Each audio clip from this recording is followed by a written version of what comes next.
Another day, another tier list. The subreddit tier list has been updated recently, and I thought I would just go through and go ahead and describe all the changes, additions, and why they were made. So I'm going to go ahead and just start at the bottom. There's three different things we're going to be covering here, and that's characters that were moved up, characters that were moved down, and the new additions. So let's go ahead and start at the bottom. Robo Knight moved up from F to E tier. Not that much of a change. The reason that was decided was because, as I noted in my last video, he was the best character of the F tier, and that's because he can kind of string his attacks together, unlike the other F tier characters. Drakina and Danny especially have two attacks that flat out do not work. No matter what you do, they just don't combo off of anything. And then the two movie characters, Movie Black and Movie Red, their damage is just really low, and their attacks are way too hard to land, and they're just really bad in general. Robo Knight, in comparison, is just a little bit better. His attacks are a little less expensive overall, they're a little easier to land. And while Rapid Fury, his special strike, doesn't combo most of the time, if you launch the opponent and purposefully miss the first hit of Rapid Flurry, then you can actually land all the other hits. So it is semi-usable in that context. So just generally, he's a little better than the other characters in F tier, so it's decided that he'd be moved up to E. So in D tier, we have Sledge, Wes, and Movie Pink, who are all moved up from E. So just to cover that, Sledge is really easy to combo with. He has his primary breaker is a really good combo starter. You can use it as a breaker trap. For those of you who don't know, a breaker trap is when you use a breaker, and then when your opponent goes to counter it with a strike ability, because the breaker has very little recovery frames, you can actually put up a block before their strike reaches you. That's why it's referred to as a trap. So you can do that with his tackle breaker, which makes the attack very flexible, because it can be used in a lot of very different situations. It's also just a good attack. It does good damage, and it sets up every other attack he has. So he has very good combo possibilities. It's just that overall his damage is very low. That's just his main issue, that his damage is kind of low overall. With Time Force Red, Wes, he does have a 50-50 strike, which is really good. Again, for those of you who don't know, a 50-50 strike is, it's kind of hard to explain, but looking at Wes's Fast Forward, I want to say is the attack name. So it's 3 hits, and you can cancel it after the first hit, but the second hit staggers the opponent, meaning that if you land the second, then the third hit is guaranteed. So you can cancel it after the first hit, and your opponent is put into a 50-50 situation. They are forced to decide whether or not they want to block. With other strike combos, like, let's say, for example, Movie Red's primary strike combo, you can wait until the very last hit of his, 5-hit combo if you want to block. But with Time Force Red, with his strike, you have to decide at the second he uses it whether or not you want to block, because if you don't block, then you run the chance of him landing the second hit, and once that happens, you can't block the third, and he gets his combo going. If you do block, then he can cancel it. So it's a very precarious situation. Those kind of attacks, 50-50 attacks, they really force the opponent to decide whether or not they're going to block, and they're generally pretty good as combo starters. And that is his best attack by far. It is a really good attack. The issue is that all of his other attacks really, really suck. So with that one attack, he's better than really all the other characters in E tier. So it was decided that he should be moved up. And then we have Movie Pink. It's real simple with her. She just has really, really high damage. That's really it. Her 5-cost special strikes, they both cost 5, are just really, really strong. And if you can land them, then you're going to rip away massive chunks of your opponent's health. It's not easy to do that, but she still can, and when played correctly, she can do a lot of damage that way. So that does make her better than a lot of the other characters in E tier, because if you look at someone like Snide, who's in E tier, his big damage attack, the 6 cost one, is just way too hard to land. It's super situational, it's really expensive. Meanwhile, Movie Pink has, it's not as strong as his attack, but it's still quite powerful, and it's much easier to land than his. Either of her strikes are much easier to land than his 6 cost attack, so she's a little better than the other 82 characters, so that's why she got moved up one. Next, this is the biggest batch of characters that got moved up in C tier here, starting off with Ryu. I mentioned in my last video that he was basically almost tied with Chun-Li for being the worst Street Fighter character, but I still thought that he was better. And the reason for that is that his super moves are both instant combo starters, so they're very, very useful, whereas Chun-Li's attacks are like combo pieces that you use when you're already in a combo, so she's not as useful as he is. So he's a little more flexible, a little better than she is, so he got moved up to C. Putty, as people have noted before, Putty is capable of doing a lot of damage once you get once you actually get to land his attacks. He can combo like any of his attacks into any of his other attacks. It's really strange. So it's easy to do combos with him, but it's hard to start combos with him, which is why he's not seen as being all that good. But he is still better than a lot of the other D characters because a lot of them have a lot of issues with their attacks. They're not as flexible as he is. So yeah, he got moved up. Next we have Kendall. Kendall, her primary slot is really, really good. She has her strike combo, which launches, and once that first hit lands, it's guaranteed to work. So it's not really a strike combo, but whatever. It's a good attack. It launches, and then once it's over, she can recover a little bit of energy and then attack again. And that, she's not broken or anything, but it is a pretty good ability to have. And then her breaker, while difficult to use, is quite powerful. So that's nice as well. And her other primary ability, her counter, is inexpensive, not very powerful, but it stuns. And that's really useful for her. So it's both of her primary attacks are really good. Breaker's really good. Her only real downside, her only real bad attack is her Plesio slide. And it's not really bad, it's just kind of unusable in most situations. So again, in comparison to a lot of the other D tier characters who have decided that she was a little better. For TJ, as I said last time, he's just super good at turtling. Because of how good he is at turtling, he can actually defeat a lot of the other D tier characters and make them look really bad. And I think that because of that, he can stand up to a lot of the higher tier characters a little better. He's not super good or anything, but he is definitely better than the other D tier characters.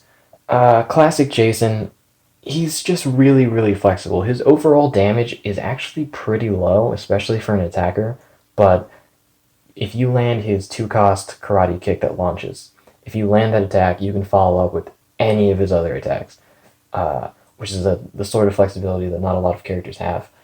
He also has his really fast breaker, which again, not very strong, but it does launch and it's pretty fast. So he's quite flexible in what he can do, but again, his damage is quite low.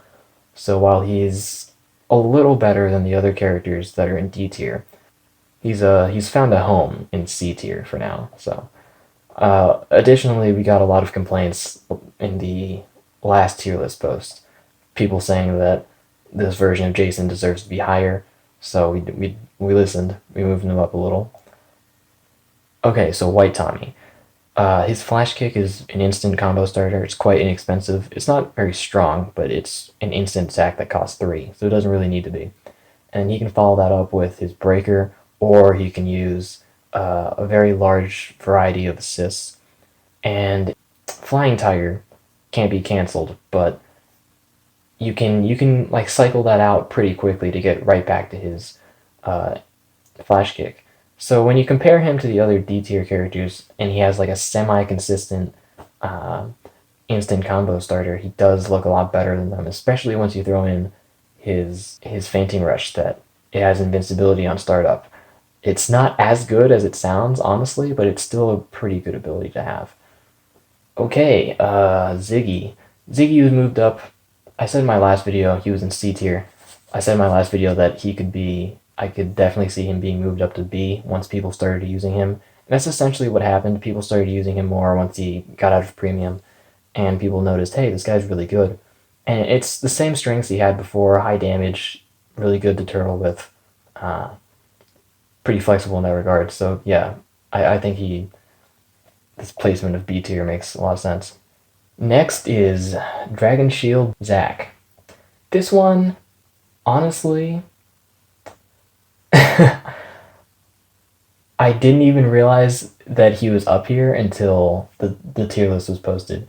I'm really surprised that when Tanguy and I were talking about this, I literally didn't even notice the Dragon Shield Zac was a moved up one. Maybe he didn't point it out. Maybe he did, and I just skimmed right over it. Maybe I just didn't look at the list hard enough. But I literally did not notice that he was moved up. But he was.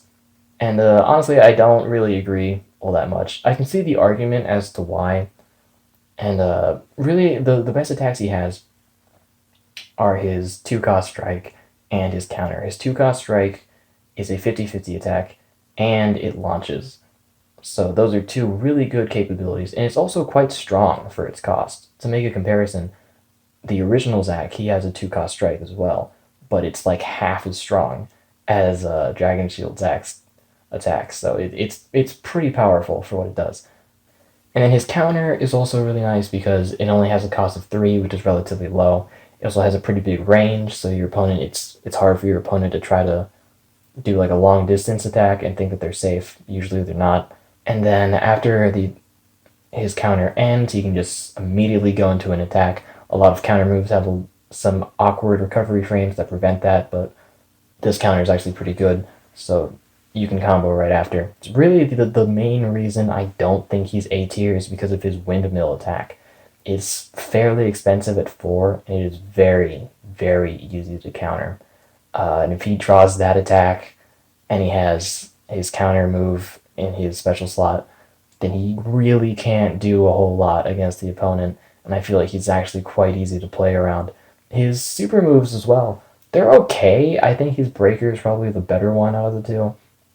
They're really just one like quick attack that he does, and then that's it. I don't think either of them can be used as a combo starter. So they're really, well, I guess his strike one can, but it's still kind of difficult. So he's not, I don't know. I don't think he's A tier. I can see the argument for it, but I wouldn't put him there. Next we have Black Dragon. I don't fully agree on this. Black Dragon, the main reason he's up here is because of his Stomp and Chomp attack. As I'm sure most people have already noticed, he has a super armor before the first hit connects. What that means is that if the opponent is using an attack against him while he's activating Stomp and Chomp, then he'll take the damage of the attack if it hits him, but he'll remain completely unaffected and continue attacking. So this ability allows him to just kind of waltz through various different attacks, and he can even use it to completely avoid counters and such. It's a very powerful ability. The issue is, while that is a powerful ability, it is a super strong and really good ability. I still think Black Dragon has a lot of issues. Specifically, all of his other attacks kind of suck. So he has his Tail Swipe, which is fairly strong, but it's also pretty slow and easy to block. His Roar attack is pretty fast for a breaker, but it's projectile, so it's easy to avoid, and it does very, very little damage.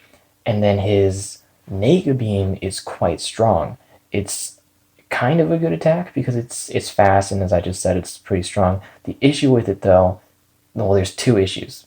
There's two issues that attack has. Number one, it's really long. So if your opponent does activate a strike before the attack reaches them, it can be a very, very slow strike, and they'll be able to counter his Nega Beam without any fear of Black Dragon putting up a block before their strike connects. You could use something like Movie Rita's energy ball that she throws, and that thing's super slow, and it would still reach Black Dragon before his attack is over. So it's kind of easy to counter that attack. Another thing is that that attack is kind of janky in the way it works. It has 5 hits, and actually managing to land all 5 of those hits is kind of a struggle. Using him, I've landed anywhere from like 2 to 3 to 4 of the attack's hits, and really all that means is that you're just not landing the full damage of the attack every time you're using it. So while it is strong, especially for its cost, uh, it's not super consistent, and that makes him a little unreliable. So in summation, he has one like god tier attack with his Stomp and Chomp, uh, one pretty good attack with Nega Beam, and then 2 pretty bad attacks with Tail Swipe and I think it's Chaos Roar. I'm not sure. So it, all in all, I think he's more of like a B tier character. I can definitely see the argument for A tier because Stomp and Chomp by itself is better than any attack or mechanic that any of the characters in B tier have, but his other attacks aren't that good, so it's hard. It's hard for me to say. But that's Black Dragon. Now moving on to our newest tier, the S plus tier. If S tier is these characters are broken, then S plus is basically holy crap, these characters are broken. Like beyond broken. Now this is the first time we've had an S plus on this tier list, but I just want to clarify that these 2 characters are not the strongest characters that this game has ever had. I think this game has had much stronger characters beforehand.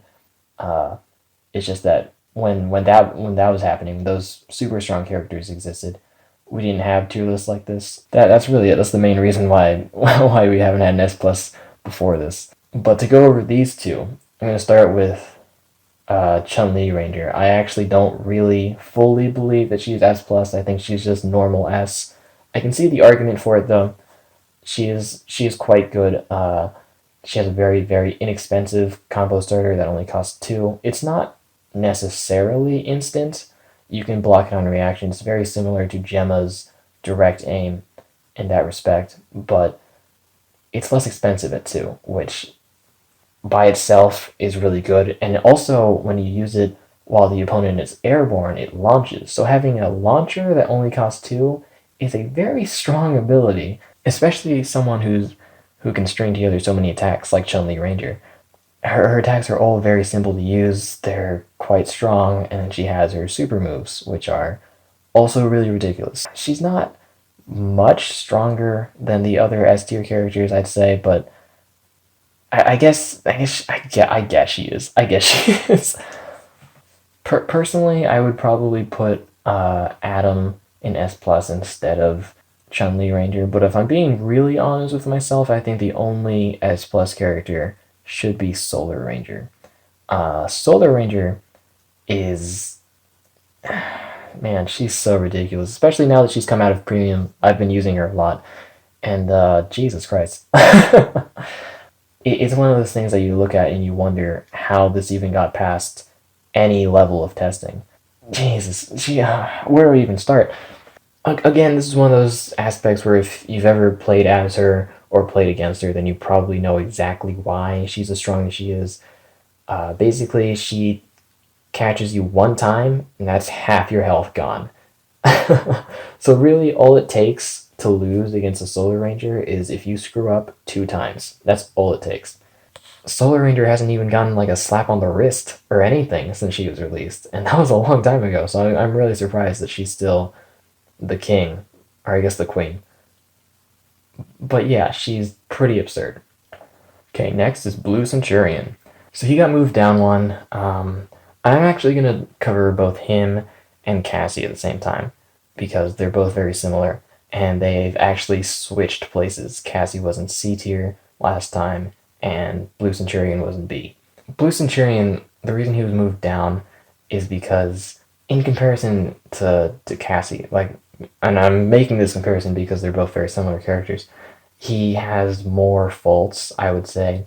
His primary slot is a lot harder to use, it's less consistent than Cassie, because if he doesn't draw his turbo kick and he's just consistently drawing his breaker instead, then he can't really do anything. Whereas with Cassie, if she draws into her strike combo instead of her staggering kick, then she can just quickly burn her strike combo and then use her staggering kick and then maybe follow up with an assist.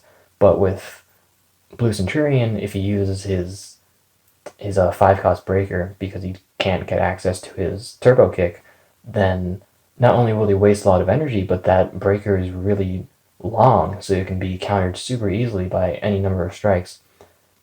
So it's a very, very bad situation for him to be in if that happens. And also his other strike move is blockable on reaction.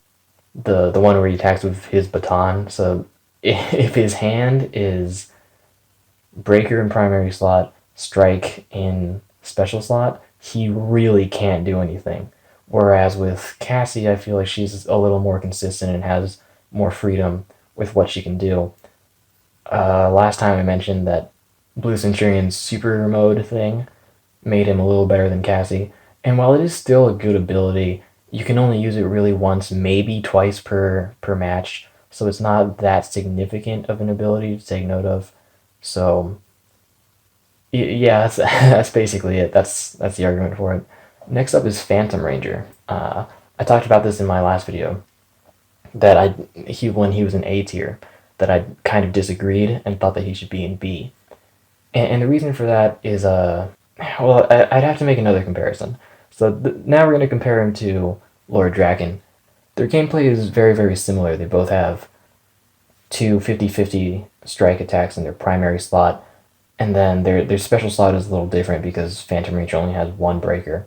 But their gameplay strategy is generally the same. You use the 50-50 strike to fake out your opponent, and then you follow up with something else.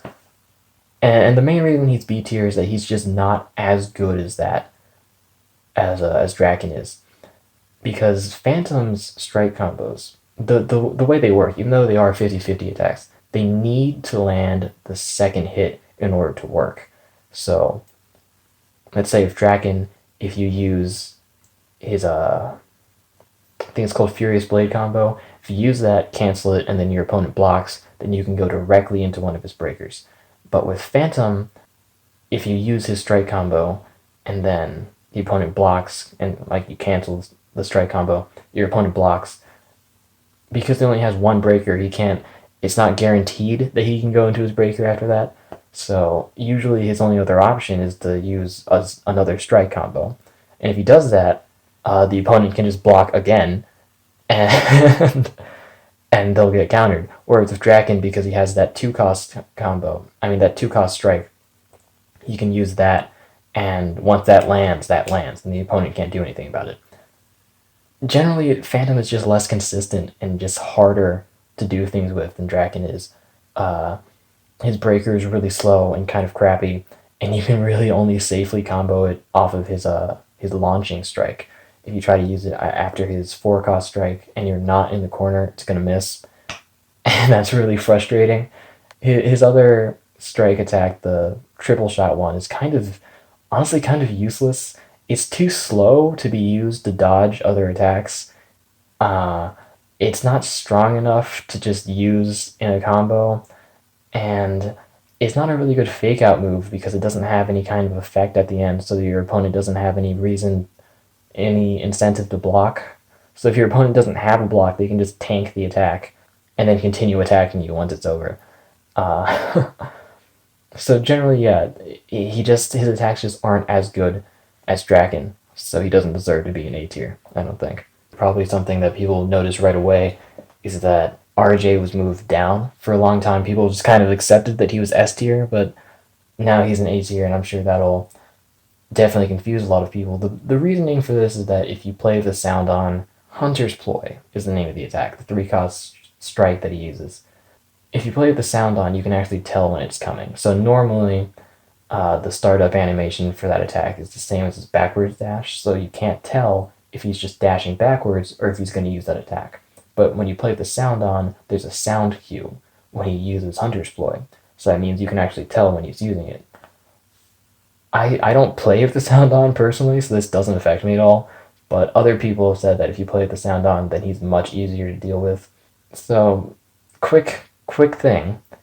Apparently his first taunt, the one that you just start out with, it makes the same sound effect as Hunter's Ploy does when it's activated.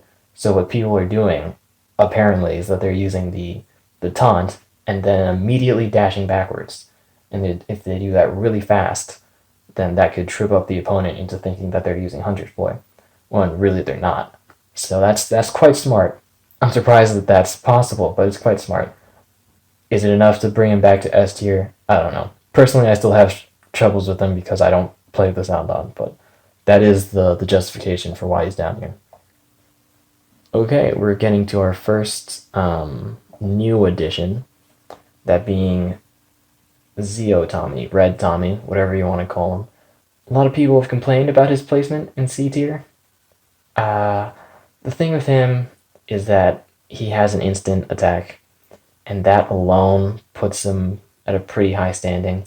And I know that sounds odd, considering the fact that Korag and MMPR Pink also have instant combo starters, but they're much lower.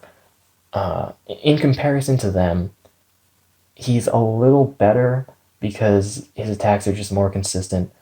Like with Korag, for example, most of the time you're only going to be landing half of Korag's damage with his special attacks. But if you're using Zeo Red, even though it's about the same cost, with Korag it's a flat out 10, so your whole energy bar whenever you want to do something.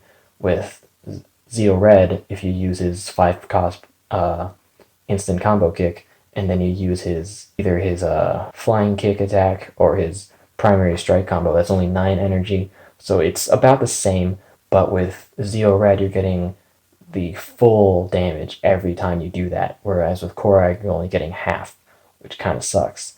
And another thing with Zeo Red that makes him more consistent than Korag is that if Korag uses his shield bash, he can't follow up with his 2-cost strike combo. Like, that won't combo correctly. So if he doesn't attack, if he does a combo, so he does his 5-cost shield bash, and then one of his special moves, and the next card he draws is a strike combo, then he'll have to burn that strike combo to get back to his shield bash. And that wastes energy, and he won't be able to do a full combo. But with Zeo Red, you can use his kick, and then use his primary strike, and then you'll draw his kick again.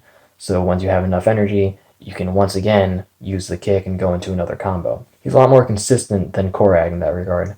In comparison to MMPR Pink, her arrow attacks are just awful, absolutely terrible, while his special attacks, while not being the best in the world, in fact they're also quite bad, they're still better than MMPR Pink's arrow attacks, because you can still use them, and his breaker, for example, even though it is very expensive, it launches the opponent and does a pretty good amount of damage, so it's not a super bad attack, it's not super good either.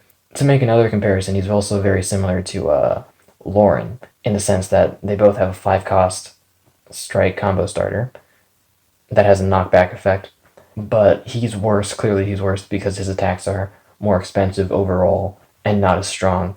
So I'd say he's really the perfect middle ground between Lauren and something like Korag.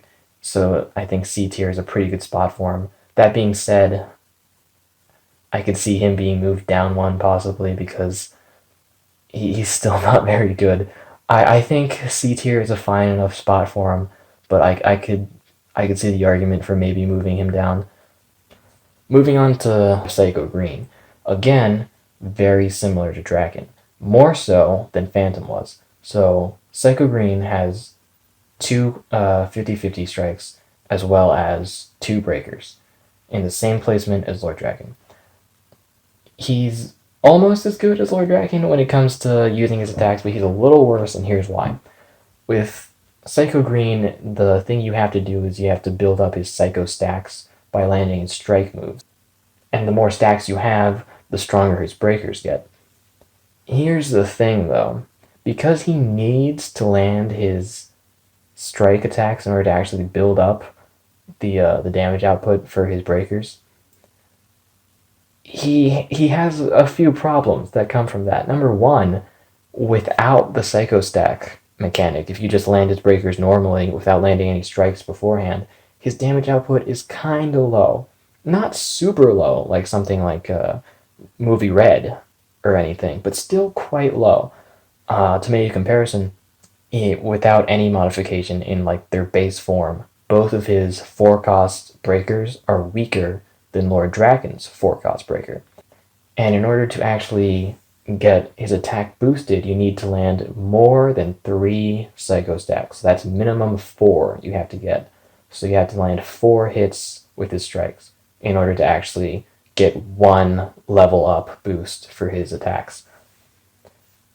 The second problem that comes from this is that he becomes kind of predictable, because Draken can freely alternate between using his strikes and using his breakers in order to trip up the opponent, but Psycho Green kind of needs to land his strikes. So because of that, he's much more predictable in what he's going to do.